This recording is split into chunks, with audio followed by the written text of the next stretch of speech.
Hi, dear students. I'm Vandana Kakade, and I'm going to teach you two courses. That is, compulsory English means communication skills in English, and another course is optional English. That is Introduction to Prose and Fiction. Okay. So first, I welcome you all for this FYBA class. And as you know well, that due to COVID pandemic, we are not able to take face to face or offline lectures, but we can arrange online lectures. So I think this is my first lecture, and in this lecture I will introduce you to the syllabus of communication skills in English. आणि जर तुमच्यापैकी काही जणांना कॉलेजमध्ये यायचं असेल, तुमचं जर एक जरी वॅक्सिनेशन झालं असेल, लसीकरण झालं असेल, तर तुम्ही येऊ शकता तुमच्या पेरेंट्सची परमिशन घेऊन. जर काही स्टुडंट्सना वाटत असेल की कॉलेजमध्ये येऊन लेक्चर करूयात, आपण अटेंड करूयात, तर तुमच्यापैकी काही लोकांना आपण सोशल डिस्टन्सिंगचे सगळे नियम पाळून आम्ही क्लासेस घेऊ शकतो. So if you are interested in coming to college, you are welcome. आणि तर तसं काही तुमची जर इच्छा असेल तर तुम्ही ग्रुपवर तशा पद्धतीने आम्हाला कळवा की आम्ही कॉलेजला येण्यास उत्सुक आहोत वगैरे म्हणून. मग आपण बघूया कशा पद्धतीने ते लेक्चर्स अरेंज करता येतील. ओके. तर कम्युनिकेशन स्किल्स इन इंग्लिश हा जो कोर्स आहे, आता आपण सब्जेक्टच्या ऐवजी कोर्स असा शब्द वापरतो विद्यापीठामध्ये. विषय म्हणण्यासाठी इंग्लिशमध्ये आपण त्याला कोर्स असं म्हणतोय. तर communication in skills in English हा जो कोर्स आहे तो कंपल्सरी कोर्स आहे. आणि ह्या कोर्स तुम्हाला मी आणि राडे सर दोघं मिळून शिकवणार आहोत. काही त्याच्यामध्ये 4 युनिट्स आहेत, तर 2 युनिट्स मी घेईन आणि 2 युनिट्स राडे सर घेतील. प्लस काही ट्युटोरियल्स असतील ते पण आपण घेणार आहोत. तर मी एक पीपीटी बनवलेली आहे. त्या पीपीटीच्या आधारे ह्या सिलेबसमध्ये जे टॉपिक्स आहेत, जे काही युनिट्स आहेत, ते आपण समजून घेण्याचा प्रयत्न करूया. So first I will share this syllabus, share this PPT with you. Okay, I think something has gone wrong, so I will share screen here, and then I will have to take the PPT from my folder. Okay, this one.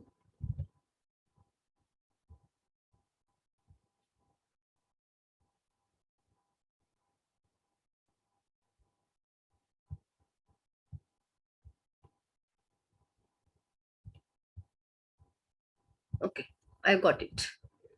Now we should try to understand the syllabus of communication skills, communication skills in English for semester 1.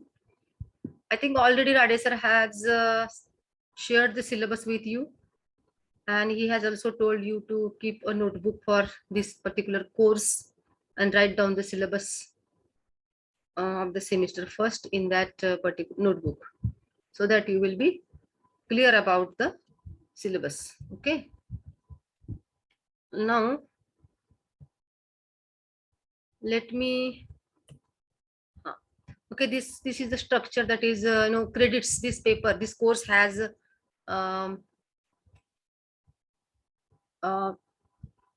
2 credits, and also lectures are also given here. 3 lectures per week and 1 tutorial lecture will be also there. And then later on we shall see about the examination scheme also. Okay, objectives. So I'm not going to read all these objectives.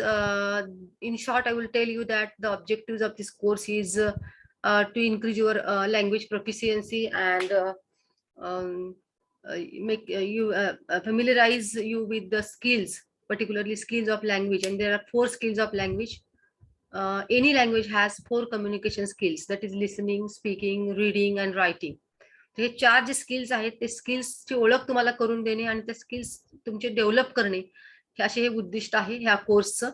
त्याचप्रमाणे एखादा passage आपण जेव्हा सोडवणार आहोत, तर वेगवेगळ्या angle मधून त्या पॅसेजकडे कसं पाहता येईल, रीडिंग कसं केलं पाहिजे एक्झॅक्टली, कुठल्या गोष्टीवर लक्ष ठेवून आपल्याला रीडिंग करायचं आहे वगैरे, ह्या गोष्टीमध्ये तुम्हाला रायटिंग स्किल चांगल्या पद्धतीने डेव्हलप होईल. म्हणजे तुमचा कॉन्फिडन्स जे आहे लँग्वेज वापरण्याचा, English language should be used with correctness and confidence. या सगळ्या गोष्टींच्या टॉपिकच्या माध्यमातून ह्या सगळ्या तुमच्यामध्ये तो कॉन्फिडन्स आणण्याचा जो प्रयत्न आहे तो असणार आहे. हे या कोर्सचं अशा पद्धतीचे ऑब्जेक्टिव्ह आहेत. नेक्स्ट त्याच्यामध्ये आउटकम्स म्हणजे हा कोर्स शिकून झाल्यानंतर तुम्हाला काय मिळणार आहे या कोर्समधून, तुमचा काय बेनिफिट आहे. तर तुम्हाला वेगवेगळ्या चांगल्या पद्धतीचं रीडिंग जे आहे तुमचं डेव्हलप होईल. तुमचं लिसनिंग कॅपॅसिटी पण चांगल्या पद्धतीने डेव्हलप होईल, की जे काही ऑडिओ क्लिपच्या व्हिज्युअल मीडियाच्या माध्यमातून जे काही तुम्हाला क्लिप्स ऐकवण्यात येतील आणि त्याची प्रॅक्टिस करून घेण्यात येईल, त्यातनं तुमचं चांगल्या पद्धतीचं लिसनिंग होईल. कॉम्प्रेशन पॅसेजच्या माध्यमातून तुमचं रीडिंग चांगलं होईल. प्लस तुम्हाला जे काही स्पीकिंगसाठी जे काही जे सिलेबस टॉपिक्स आहेत सिलेबसमध्ये, त्याच्यातून तुमचं चांगल्या पद्धतीचं स्पीकिंग ॲबिलिटी पण तुमच्याकडे येऊ शकते. आणि म्हणजेच काय, थोडक्यात तुमचे ओरल अँड रिटन स्किल जे आहेत ते हा कोर्स शिकल्यानंतर नक्कीच डेव्हलप होतील. पण त्या पद्धतीने तुम्ही देखील चांगल्या पद्धतीने रिस्पॉन्स आम्हाला दिला पाहिजे. आणि जे काही वेळोवेळी तुम्हाला व्हिडिओ जे काही काम देण्यात येईल, ट्युटोरियल्स देण्यात येतील आणि जे काही शिकवलं जाईल, व्हिडिओज तुम्हाला अपलोड करण्यात येतील, तर ते व्हिडिओज तुम्ही रेग्युलरली वॉच करणं आणि जे काही ट्युटोरियल्स आहेत ते रेग्युलरली तुम्ही सोडवून आम्हाला चेक करण्यासाठी देणं हे गरजेचं आहे. तर आपण टॉपिक्स काय आहेत बघूया. तर युनिट फर्स्ट जे आहे ते इंट्रोडक्शन टू कम्युनिकेशन स्किल्स असं आहे. हे युनिट फर्स्ट जे आहे ते मी तुम्हाला शिकवणार आहे. आणि सो ह्या युनिटमध्ये फक्त थिअरी दिलेली आहे. म्हणजे ह्याच्यामध्ये तुम्हाला शॉर्ट नोट्स विचारले जातील क्वेश्चन पेपरमध्ये. आणि म्हणून या थिअरीमध्ये जे 7 टॉपिक्स आहेत, तर त्याच्यामध्ये English as an international language and varieties of English. Second is significance and ways of effective communication in English. Third is listening for academic and professional development. Fourth is formal and informal communication in spoken English. And then reading for different purposes. Then 6 is features of effective writing skills, and 7th is study skills in English. So या 7 टॉपिकवर तुम्हाला मी notes provide करेल आणि तुम्हाला त्या नोट्सची तयारी करायची आहे, जेणेकरून तुम्हाला त्या नोट्स शॉर्ट नोट्स असतील एक्झामिनेशनमध्ये त्या लिहाव्याच्या आहेत. आता ह्या सेमिस्टरमध्ये कदाचित तुम्हाला शॉर्ट नोट्स वगैरे लिहावे लागणार नाहीत, कारण ऑनलाईन एक्झाम असल्यामुळे तुमची पहिली सेमिस्टर जी आहे त्याचा क्वेश्चन पेपर हा थोडासा वेगळा असेल, की ज्याच्यामध्ये तुम्हाला ह्या टॉपिकच्याच आधारावर काही ऑब्जेक्टिव्ह क्वेश्चन विचारले जातील.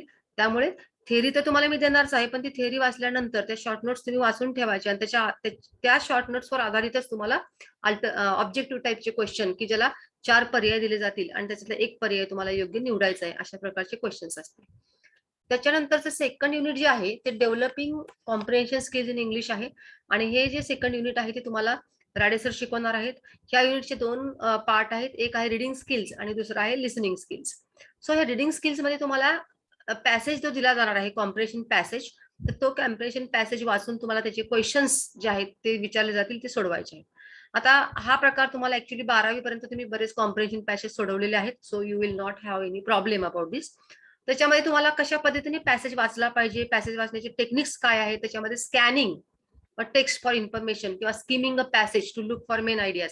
म्हणजे रिडिंगचे जे प्रकार आहेत, रिडिंगमध्ये स्कॅनिंग हा एक प्रकार असतो, की आपण जस्ट पॅसेजवर नजर टाकतो ओव्हरऑल, की हा पॅसेज कशाविषयी आहे समजून घेण्यासाठी आपण असं धावती नजर टाकतो आपण, आणि चालणे ज्याला म्हणूया आपण, चालतो तो पॅसेज स्कॅन करतो.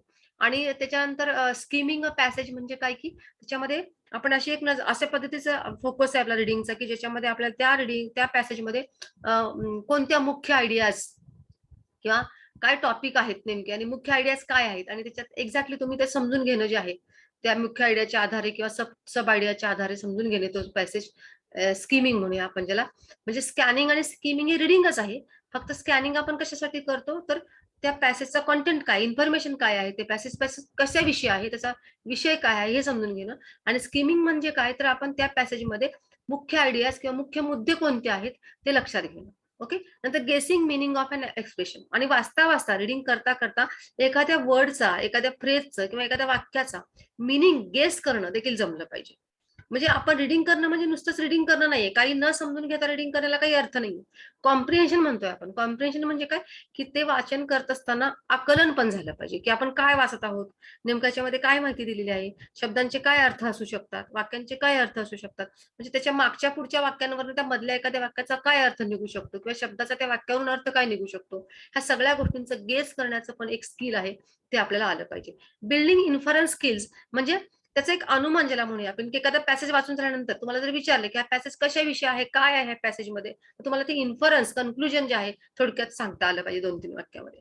त्याच्यानंतर म्हणजे ऍक्च्युअली तुम्हाला तशा पद्धतीचे क्वेश्चन्स असतील आणि त्या क्वेश्चनचे आन्सर जर तुम्हाला शोधायचे असतील, तर हे स्किल जर तुमच्याकडे आले, तर तुम्हाला ते क्वेश्चनचे आन्सर चांगल्या पद्धतीने लिहिता येतील. अंडरस्टँडिंग लँग्वेज स्ट्रक्चर म्हणजे त्या तुम्ही जे काही वाचता आहात त्याच्यामध्ये लँग्वेज कशी वापरलेली आहे, सब्जेक्ट, वर्ब, ऑब्जेक्ट ह्या सगळ्या गोष्टी समजून घेणं वाक्य वाचत असताना. आणि चेंज द व्हॉइस म्हणजे तो वाक्याचा व्हॉइस कसला आहे बाबा. तुम्हाला व्हॉइस वगैरे तुम्ही शिकलेला आहात, डायरेक्ट इनडायरेक्ट स्पीच पण शिकलेला आहे. तर ते सेंटेन्सेस जे आलेले आहेत त्याच्यामध्ये, तर ते त्याच्यामध्ये व्हॉइस कोणता वापरला आहे. कारण ग्रामरवर जर काही क्वेश्चन विचारले, एखाद्या कॉम्प्रिहेन्शन पॅसेज मधलं एखाद्या वाक्य दिलं, की ज्याचा चेंज द व्हॉइस करा, तर असाही क्वेश्चन विचारला जाऊ शकतो. तर तसाही क्वेश्चन तुम्हाला सोडवता आला पाहिजे. जेणेकरून की तुम्हाला जर ह्या सगळ्या गोष्टी समजल्या तर पॅसेज चांगला समजतो. ओके. नोट मेकिंग म्हणजे त्या पॅसेजवर नोट मेकिंग करणं. आता जे नोट मेकिंग आपण करायला सांगणार नाहीये.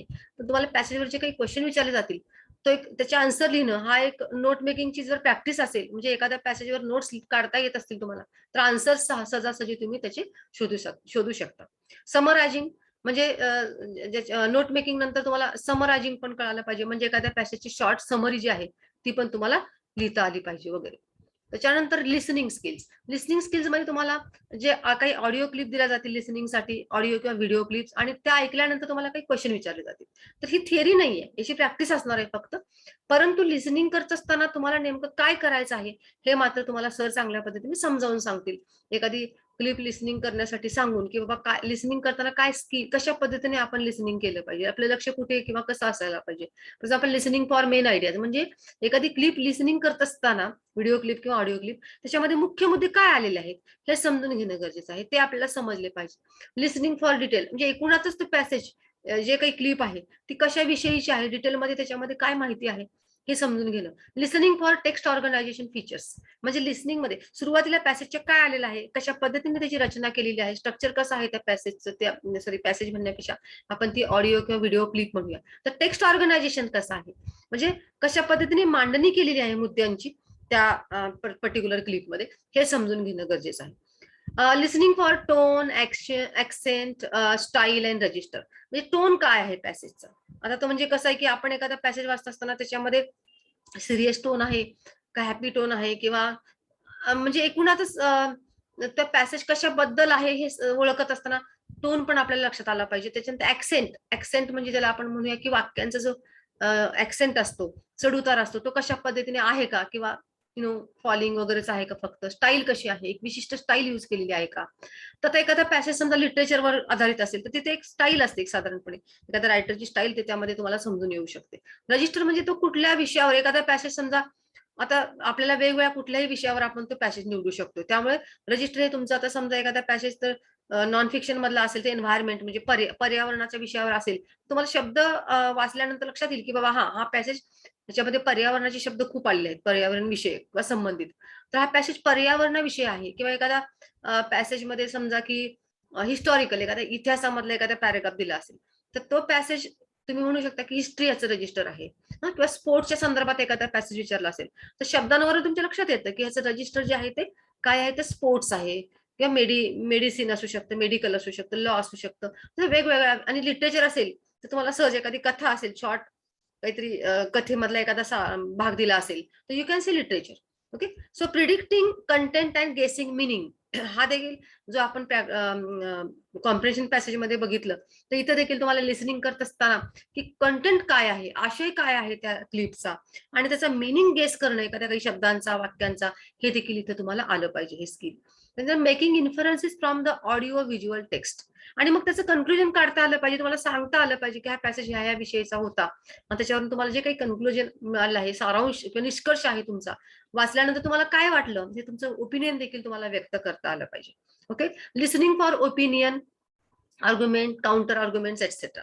म्हणजेच साधारणपणे त्या पॅसेज, त्या क्लिपमध्ये त्या जो कोणी म्हणजे जे ऑडिओ क्लिप आहे किंवा व्हिडिओ क्लिप आहे त्याच्यामध्ये काय ओपिनियन व्यक्त केलेलं आहे आणि तुमचं काय ओपिनियन झालेलं आहे ते ऐकल्यानंतर हा भाग देखील याच्यामध्ये येऊ शकतो. आणि टेकिंग नोट्स म्हणजे ऐकल्यानंतर तुम्हाला सांगितलं की ऐकता ऐकता तुम्ही काय तुम्हाला जे समजतं ऐकत असताना, तर तुम्ही ते नोट्स तुम्हाला काढता आल्या पाहिजे ऐकत असताना. म्हणजे त्या पॅसेज एकूणातच कशाविषयी आहे, काय आहे, नेमकं काय आहे त्याच्यामध्ये कंटेंट असेल, स्टाईल असेल, ह्या संदर्भात तुम्ही जे काही पॉईंट्स लिहून काढणार आहात त्यालाच आपण टेकिंग नोट्स म्हणतोय. तशा पद्धतीचे आपण युट्यूबवरचे वगैरे वेगवेगळ्या पद्धतीचे ऑडिओ व्हिज्युअल टेक्स्ट जे आहेत अवेलेबल आपल्याला नेटवर, तर तुम्ही त्याची प्रॅक्टिसही करू शकता. सर तुम्हाला त्याबद्दल व्यवस्थित सांगतील जेव्हा ते शिकवतील हा टॉपिक. ओके. आणि this is very important because if you develop your listening skill, it will be help you to improve your speaking skill also. Okay, if you want to speak English fluently and correctly, then you should listen to English first. तर तुम्ही जास्तीत जास्त English जेव्हा ऐकायला शिकाल तेव्हाच तुम्ही English बोलू शकता. म्हणजे आपण जेव्हा भाषा ऐकतो तरच आपण भाषा बोलू शकतो. फॉर एक्झाम्पल मराठी आपण ऐकतो लहानपणापासून आणि म्हणून आपण मराठी बोलू शकतो. But we don't have such type of facility म्हणूया आपण किंवा अशा प्रकारचा स्कोप जो आहे आपल्याला इंग्लिश ऐकण्यासाठीचा तो तेवढासा नाहीये. But nowadays we can listen to variety of text on YouTube and you can watch movies in English and you can watch, you can listen to audio text also, audio short stories in audios. So on Google you can find a lot of things, a lot of practice for listening skills. Then third unit जे आहे speaking skills in English, हे unit I will teach you this unit. So public speaking in English particularly. Public speaking म्हणजे बाहेर समाजामध्ये किंवा particularly असं आपण म्हणूया की एखाद्या कार्यक्रमामध्ये स्टेजवर वगैरे इंग्लिश कसं बोलावं आणि त्याचे जे काही टेक्निक्स आहेत त्याच्यामध्ये आपल्याला शिकून घ्यायचे आहेत. आणि आपल्याला थिअरी विचारली जाणार नाही याच्यामध्ये. Just you will have to speak something. Okay. एखादी छोटीस तुम्हाला ड्राफ्ट बनवता येणे एखाद्या स्पीचचा किंवा तो ड्राफ्ट बनवल्यानंतर तो तुम्ही तुमच्या काय म्हणूया आपण मोबाईलमध्ये त्याचं व्हिडिओ रेकॉर्डिंग करून किंवा ऑडिओ रेकॉर्डिंग करून तो मला पाठवणं ट्युटोरियलच्या माध्यमातून, हा उपक्रम किंवा हा प्रकार याच्यामध्ये असू शकेल आपल्या प्रॅक्टिससाठीचा. किंवा तुम्हाला मी काही ऐकण्यासाठी दिल्यानंतर स्पीचेस किंवा एखादं स्पीच कसं असतं, एखादं मॉडेल स्पीच तुम्हाला दिल्यानंतर त्या पद्धतीने तुम्ही एखादं स्पीच बनवून मला पाठवणं वगैरे अशा पद्धतीच्या काही गोष्टी याच्यामध्ये होऊ शकतात. ओके. इंट्रोडक्शन म्हणजे की साधारणपणे स्पीच करताना काय, स्पीच म्हणजे नेमकं काय असतं याचं इंट्रोडक्शन याच्यामध्ये दिलं जाईल. पहिल्यांदा characteristics of an effective speech. Effective प्रभावी स्पीच कसं द्यावं, प्रभावी भाषण कसं करावं, ह्याचे काही वैशिष्ट्ये काय आहेत का, ती वैशिष्ट्ये थोडीफार शिकवण्यात येतील. अनालिसिस ऑफ मॉडेल स्पीचेस म्हणजे काही चांगले स्पीचेस घेऊन ते आपण ऐकून त्याचं अनालिसिस करूया की बाबा सुरुवात कशी छान केलेली आहे किंवा नंतर त्यांनी कशा पद्धतीने बोललेलं आहे, शेवट कसा केलाय स्पीचचा, कसा करायला पाहिजे वगैरे ह्या गोष्टी आपल्याला शिकायला मिळतील. Drafting and presenting a speech in formal and informal gathering. आणि मग त्याच्यानंतर एखादं स्पीच तुम्हाला ड्राफ्ट करता आलं पाहिजे छोटंसं आणि ते प्रेझेंट पण करता आलं पाहिजे. नुसतंच ते तयार करून स्पीच ड्राफ्ट करून ठेवण्यात काही पॉईंट नाहीये. ते प्रेझेंट करण्यामध्ये आपल्याला चांगल्या पद्धतीने ते जमलं पाहिजे. म्हणजे एखाद्या समजा एखादा कार्यक्रम आहे, समजा एखादा फंक्शन आहे कॉलेजमध्ये आणि तुम्हाला मी सांगितलं हा टॉपिक शिकल्यानंतर की तुम्ही एखादं एक 5 मिनिटाचं स्पीच तयार करा इंग्लिशमध्ये आणि ते प्रेझेंट करा. त्याची एक व्हिडिओ क्लिप किंवा ऑडिओ क्लिप पाठवा. जसं आपण मराठीतले आपले बऱ्याच वेळेला पाहतो की कार्यक्रमाच्या वेळेला मुलं मराठीमध्ये स्पीच तयार करून 5 मिनिटाचं प्रेझेंटेशन पाठवून देतात आम्हाला ऑनलाईन. तसं तुम्ही इंग्लिशमधलं देखील तुमचं प्रेझेंटेशन आहे ते पाठवून देऊ शकता. तर हा एक भाग झाला. त्याच्यानंतर कॉन्व्हर्सेशन इन इंग्लिश. तर इंग्लिशमध्ये नुसतं स्पीच नव्हे तर कॉन्व्हर्सेशन देखील आपल्याला जमलं पाहिजे. Short conversation. जर तुम्हाला आता कॉन्व्हर्सेशन शिकत असताना की बाबा कॉन्व्हर्सेशन म्हणजे काय की संभाषण. ओके. तर ही सुरुवात कशी करायला पाहिजे आपल्याला जस्ट माहिती आहे तुम्हाला की आपण हाय हॅलो म्हणूनच सुरुवात करतो जनरली किंवा सकाळची वेळेस आपण गुड मॉर्निंग, दुपारी गुड आफ्टरनून करून देखील आपण सुरुवात करू शकतो. तर अशा पद्धतीची सुरुवात कशी करायला पाहिजे, इंट्रोड्युसिंग वन सेल्फ आणि कॉन्व्हर्सेशन सुरुवात केल्यानंतर नेमकं तुम्हाला जे बोलायचं आहे त्या मुद्द्याकडे कसं यायचं आहे, कशा पद्धतीने ते कॉन्व्हर्सेशन सुरू करायचं आहे, कशा पद्धतीने त्या कॉन्व्हर्सेशनचा एंड करायचा आहे वगैरे गोष्टी आपल्याला थोडेफार टेक्निक्स त्याच्यामधले माहित पाहिजे.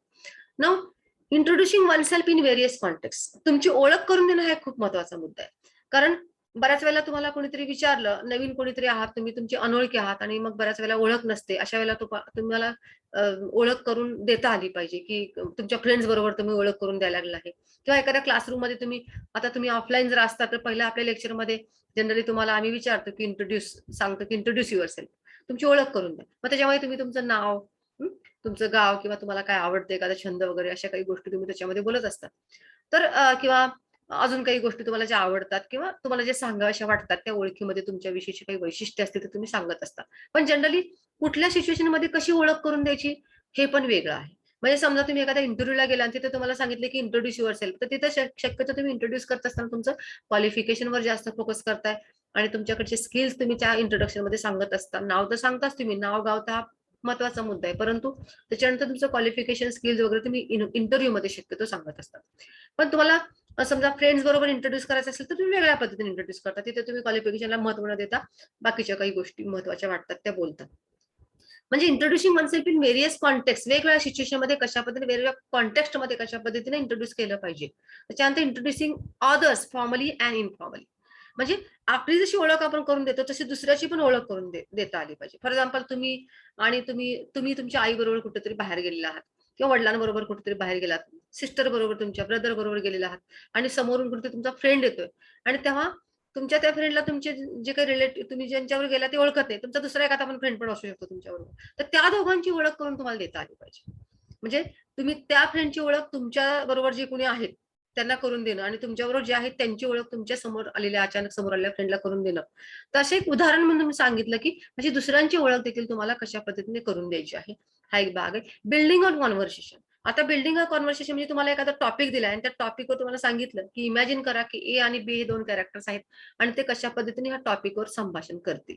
तर तुम्हीच ते कॅरेक्टर बनायचंय स्वतः, की ए काय म्हटल्यानंतर बी ला काय बोलावं लागेल, बी बोलल्यानंतर ए ला काय बोलावं लागेल. अशा पद्धतीचं तुम्हाला एक कॉन्व्हर्सेशन, बिल्डिंग अ कॉन्व्हर्सेशन, तुम्ही अशा प्रकारचे टॉपिक्स अगदी Googleवर देखील टाकून त्याच्याबद्दलची माहिती मिळवू शकता. त्याच्यानंतर living and closing a conversation. म्हणजे कॉन्व्हर्सेशन संपत असताना शेवट कसा करायचा आहे. बाय म्हणायच्या अगोदर तुम्हाला कशा पद्धतीने ते क्लोज करायचं आहे. जनरली तुम्हाला ह्या गोष्टी समजतात. परंतु तरी देखील have a nice day, bye असं आपण म्हणतो. पण कधी-कधी भेटल्यानंतर नाईस टू मीट यू वगैरे टाइपच्या पण काही गोष्टी आहेत. तर अनेक पद्धतीने आपण कॉन्व्हर्सेशन क्लोज करू शकतो. Conversation in a group in various situations. आणि ग्रुपमध्ये देखील आपण जेव्हा बोलायची वेळ येते तेव्हा कशा पद्धतीने त्या कॉन्व्हर्सेशनमध्ये सहभाग घेता येईल आपल्याला आणि बोलता येईल, हा एक भाग आहे. सो इथे एक छोटंसं कॉन्व्हर्सेशन इथे दिलेलं आहे. You can read it here. A says hello, B says hi, A says again how are you, B says I am good, how are you, he again asks how are you, and then A says good. Okay, so प्रत्येक वेळेला how are you म्हटल्यानंतर fine किंवा nice म्हणायची गरज नाही. You can say good और great, okay, वेल, असे वेगवेगळ्या प्रकारचे वर्ड्स तुम्हाला एकच नाही तर अनेक शब्दांचा वापर करण्याची आपल्याला सवय असली पाहिजे. Do you speak English, he say A says good, do you speak English, B says a little. म्हणजे थोडं थोडं इंग्लिश मला येतं असं बी says. Then R you American, बी आस R you American, A says yes, and then B says where R you, बी आस वेर R you from. म्हणजे तू कुठून नेमका अमेरिकन आहात तर तुम्ही नेमके कुठलं ठिकाण आहे तुमचं, तुम्ही कोणत्या ठिकाणातून येता अमेरिकच्या. So A says I am from California. Okay, so B says nice to meet you and A says also nice to meet you and the conversation ends. So these are the things here. Then speaking skills in इंग्लिशमध्ये दुसरा topic आहे किंवा last वाला topic आहे. तिसरा, पहिला होता तो आपला पब्लिक स्पीकिंग, सेकंड होता तो कॉन्व्हर्सेशन आणि third is speaking at an event. Particular इव्हेंटला, एखाद्या प्रोग्रामला, एखाद्या कार्यक्रमाला तुम्हाला कसं बोलायचंय. त्याच्यामध्ये अँकरिंग और कॉम्पेअरिंग अन इव्हेंटमध्ये म्हणजे सूत्रसंचालन कसं करायचं. इंट्रोड्युसिंग गेस्ट स्पीकर्स, डिग्निटरीज, जे काही मान्यवर आहेत, जे काही पाहुणे आलेले आहेत त्यांची ओळख कशी करून द्यावी याची, proposing a vote of thanks आणि कार्यक्रम संपल्यानंतर आभार कसं व्यक्त करायचं. अशा काही गोष्टी इंग्लिशमध्ये ह्या सगळ्या आपल्याला जमल्या पाहिजेत. एखादं फंक्शन आपण जर अरेंज केलं तर त्या फंक्शनमध्ये तुम्हाला अशा प्रकारची जर अपॉर्च्युनिटी आली, संधी आली तर तुम्हाला ते चांगल्या पद्धतीने बोलता येऊ शकतं आणि ते आता यायला हवं. अशा पद्धतीच्या काही गोष्टी ह्या स्पीकिंग स्किल्स इन इंग्लिशमध्ये तुम्हाला शिकायला मिळतील. ओके, देन लास्ट युनिट आहे युनिट 4, फॉर्मल रायटिंग स्किल्स. याच्यामध्ये तुम्हाला रायटिंग स्किल्स वर हा बेस आहे, बेस्ड आहे हे. तर त्याच्यामध्ये लेटर्स असतील, हे जे युनिट आहे ते राडे सर तुम्हाला शिकवणार आहेत आणि त्याच्यामध्ये लेटर्स असतील वेगवेगळ्या प्रकारचे. त्याच्यामध्ये जॉब ऍप्लिकेशन्स विथ बायोडेटा, त्याच्यानंतर जॉब ऍप्लिकेशन म्हणजे एखाद्या जॉबला अप्लाय करायचं असेल तर आपला बायोडेटा कसा दिला पाहिजे, ऍप्लिकेशन करताना सुरुवात कशी करावी त्या ऍप्लिकेशनची, त्याच्यामध्ये बॉडी काय असल्या पाहिजे, एंड कसा केला पाहिजे, ह्या सगळ्या गोष्टींचं जे स्किल आहे ते तुम्हाला किंवा रायटिंग स्किल आहे ज्याला म्हणूया आपण. आणि वेगवेगळ्या प्रकारचे लेटर्स कसे लिहावायचे असतात, ऍप्लिकेशन म्हटलं की नेमकं ते कसं लिहायचं आहे हे तुम्हाला याच्यामध्ये त्याची प्रॅक्टिस होईल. आरटीआय ऍप्लिकेशन म्हणजे right to information act. Right to information act जे आहे किंवा RTI जे आहे त्याच्यामध्ये पण ऍप्लिकेशन कसे लिहायचे, ते एखाद्या गोष्टीची माहिती मिळवण्यासाठी ऍप्लिकेशन कसं दिलं पाहिजे तुम्ही, तर ते देखील तुम्हाला इथे मिळेल शिकायला. त्याच्यानंतर ऍप्लिकेशन्स फॉर डुप्लिकेट डॉक्युमेंट्स, ही तुम्हाला बऱ्याच वेळेला खूपच गरज लागते या गोष्टीची. तुमचं तुमचं आय कार्ड हरवलं असेल, मार्कशीट हरवलं असेल, तर कसं होतं की तुम्हाला ऍप्लिकेशन लिहायचं असतं, परंतु सुरुवात कशी करायची आहे त्या ऍप्लिकेशनची, ते ऍप्लिकेशन पर्टिक्युलरली कुणाला लिहायला पाहिजे, तर लिहित असताना त्यांचा ऍड्रेस कुठे टाकायचा आहे, सुरुवात तुमची केल्यानंतर कसं ऍड्रेस करायचं त्या व्यक्तीला तुम्हाला, रिस्पेक्टेड म्हणायचंय का डिअर म्हणायचंय का काय म्हणायचं आहे, आणि एंड देखील करत असताना किंवा मध्ये जो पार्ट आहे तो काय लिहायला पाहिजे, आणि एंड करताना त्या ऍप्लिकेशनचा कसा केला पाहिजे. तर हे तुमच्या प्रॅक्टिकल लाईफ मधल्या गोष्टी आहेत की नुसतं त्याच्यामध्ये तुम्ही एक एक्झाम म्हणून न बघता प्रॅक्टिकली तुम्हाला जेव्हा अशा प्रकारची वेळ येते, गरज पडते की तुम्हाला ऍप्लिकेशन लिहायचे आहेत, तुमचं डिग्री झाल्यानंतर तुम्हाला जॉब ऍप्लिकेशन तेव्हा लिहायचं आहे, किंवा तुमचं एखादं डॉक्युमेंट हरवलं असेल तर कॉलेजमध्ये तुम्हाला येऊन मार्कशीटसाठी ऍप्लिकेशन असेल किंवा अजून काही गोष्टींसाठी ऍप्लिकेशन द्यायचे असतील, तर ते तुम्हाला लिहिता आले पाहिजे स्वतः. कुणावरही तुम्हाला अवलंबून राहण्याची गरज नसावी. ओके, तर ईमेल्स सॉरी तर ईमेल्स देखील हा एक पार्ट आहे. त्याच्यामध्ये तुम्हाला ईमेल्स कशा लिहायला पाहिजेत वगैरे ह्या सगळ्या वेगवेगळ्या टॉपिकवर, त्याची job acceptance and joining, resignation, म्हणजे राजीनामा द्यायचा असेल एखाद्या जॉबचा तर रेझिग्नेशन म्हणतो त्याला आपण, तर ते कसं द्यायचं आहे मेलच्या द्वारे. कम्प्लेंट्स म्हणजे तक्रार जर करायची असेल एखाद्या गोष्टीविषयी तर. नंतर request for references, request for sponsorship. Request for references म्हणजे काय की एखाद्याच ठिकाणी तुम्ही जॉबला लागलेला आहात आणि तुम्हाला चांगल्या ठिकाणचा एखादा रेफरन्स द्यायचा आहे. फॉर एक्झाम्पल तुम्ही या कॉलेजमध्ये शिकताय आणि डिग्री घेतलेली आहे आणि तुम्ही एक दुसरीकडे कुठेतरी डिग्री घेतल्यानंतर जॉबला लागलाय आणि तुम्हाला तुमच्या चांगल्या कॅरेक्टर बद्दल काही रेफरन्स द्यायचे आहेत, तर तुम्ही किंवा अगोदर कुठेतरी तुम्ही दुसरीकडे जॉब करत होता आणि तुम्ही जॉब बदलायला लागलाय, तर तुमच्या पहिल्या कामाचा तिथला रेफरन्स तुम्हाला द्यायचा आहे, तर तुम्ही तिथं त्या रेफरन्स देण्यासाठी तुम्हाला रिक्वेस्ट करावी लागते की मला तुमचा रेफरन्स पाहिजे म्हणून माझ्या पुढच्या जॉबसाठी वगैरे. तर तेव्हा रिक्वेस्ट कशी केली पाहिजे मेलद्वारे. त्याच्यानंतर रिक्वेस्ट फॉर स्पॉन्सरशिप देखील असू शकते. तसे सगळे टॉपिक्स कव्हर होतील ह्याच्यामध्ये. आणि त्याच्यानंतर ट्युटोरियल ऍक्टिव्हिटीज मध्ये तुम्हाला वेगवेगळ्या पद्धतीचे आम्हाला जे काही योग्य वाटतात, त्याच्यामध्ये रिडिंगवर तुम्हाला न्यूज काही क्लिप्स, तुम्हाला रिडिंगच्या संदर्भात काही असतील, लिसनिंगच्या संदर्भात असतील काही, किंवा तुमच्या स्पीकिंगच्या संदर्भात काही असतील अशा प्रकारचे वेगळे, किंवा रायटिंग संदर्भात असतील, रायटिंग म्हणजे लेटर रायटिंग, ईमेल रायटिंग वगैरे. आणि स्पीचच्या बाबतीमध्ये प्रेझेंटेशन ऑफ द स्पीच असेल, ड्राफ्टिंग ऑफ द स्पीच असेल. लिसनिंगच्या बाबतीमध्ये ऑडिओ क्लिप ऐकून तुम्हाला काही गोष्टी विचारल्या असतील, प्रश्न विचारले असतील, त्याची उत्तर असतील. रिडिंगच्या बाबतीमध्ये तर तुम्हाला माहिती आहे की कॉम्प्रिहेन्शन पॅसेज आहेच, परंतु ट्युटोरियल घेत असताना मात्र न्यूजपेपर मधला काही एखादा पॅसेज रिडिंग करून मला पाठवा किंवा एखादी स्टोरी रिडिंग करून पाठवा, असं कुठलं तरी काहीतरी रिडिंग तुम्हाला जे काही आवडतं, एखादी पोएम रिडिंग करून पाठवा. तर अशा प्रकारचे ट्युटोरियल्स टॉपिक्स तुम्हाला घेण्यात येतील प्रॅक्टिससाठी. It will be very interesting. Okay, आणि त्याच्यानंतर मग इंटरनल इव्हॅल्युएशन म्हणजे ट्युटोरियलचं जे इव्हॅल्युएशन आहे ते कशा पद्धतीने असेल, तर तुमचा जो रिस्पॉन्स आहे तो रिस्पॉन्स बघून एकूणातच 20 पैकी तुम्हाला त्या ट्युटोरियलला मार्क्स मिळतील. आता ऑफलाईन झाल्यानंतर तुमची वर्गामध्ये रेग्युलर येणं आणि वर्गामध्ये तुम्ही ऍक्टिव्ह असणं ह्या गोष्टी गरजेच्या असतील. ऑनलाईन असल्यामुळे कदाचित त्या गोष्टी चेक नाही करता येणार आहेत, परंतु एकूणातच तुम्हाला आम्ही जे एखादं ट्युटोरियल घेतलं असेल तर त्या ट्युटोरियलला तुमचा जो रिस्पॉन्स आहे, तुम्ही एखादी गोष्ट सोडवून आम्हाला पाठवणं, हे खूप महत्वाचं आहे. तरच तुम्हाला ते 20 पैकी चांगले मार्क्स तुम्हाला मिळू शकतात. आणि त्याच्यानंतर रिटन एक्झामचा जो पॅटर्न आहे तो 80 मार्काचा आहे. परंतु आता जर आपण ऑनलाईन एक्झाम घेत असो पहिल्या सेमिस्टरला, तर हा पॅटर्न तिथे उपयोगाचा नसणार आहे, कारण त्याच्यामध्ये फक्त आणि फक्त आम्ही ऑब्जेक्टिव्ह क्वेश्चन विचारू. परंतु जर पुढच्या सेमिस्टरमध्ये कदाचित ऑफलाईन झालं आणि तुम्ही कॉलेजला रेग्युलर यायला लागला, तर मात्र ऑफलाईन एक्झाम होतील आणि त्यावेळेला मात्र हा पॅटर्न जो आहे तो अशा पद्धतीचा पुढच्या सेमिस्टरसाठी जो असणार आहे तो विचारला जाईल. अर्थात हा जो पॅटर्न आहे तो 4 युनिट जे आहेत तर प्रत्येक युनिटवर 20-20 मार्काचे क्वेश्चन दिलेले आहेत. आणि तो पॅटर्न आता ह्या वेळेस जर ऑफलाईन झाली असती तर तुम्हाला पहिल्या युनिटवर शॉर्ट नोट्स विचारल्या असत्या 4, त्याच्यानंतर दुसऱ्या युनिटवर एक कॉम्प्रिहेन्शन पॅसेज विचारला असता आणि त्याची मार्क सिस्टीम कशी आहे ते दिलेलं आहे ते. त्याच्यानंतर तिसऱ्या युनिटवर तुम्हाला स्पीचच्या संदर्भामध्ये क्वेश्चन विचारले असते आणि चौथ्या ह्याच्यामध्ये तुम्हाला जॉब ऍप्लिकेशन किंवा ईमेल रायटिंग बद्दल विचारलं असतं. तर अशा पद्धतीचा हा सगळा जो काही म्हणूया आपण सिलेबस आहे, त्याच्यातले युनिट्स आहेत, ज्यातले पहिलं आणि तिसरं युनिट मी शिकवणार आहे आणि सेकंड अँड फोर्थ युनिट जे आहे ते राडे सर शिकवतील. I think I have covered all the topics here and you have got it.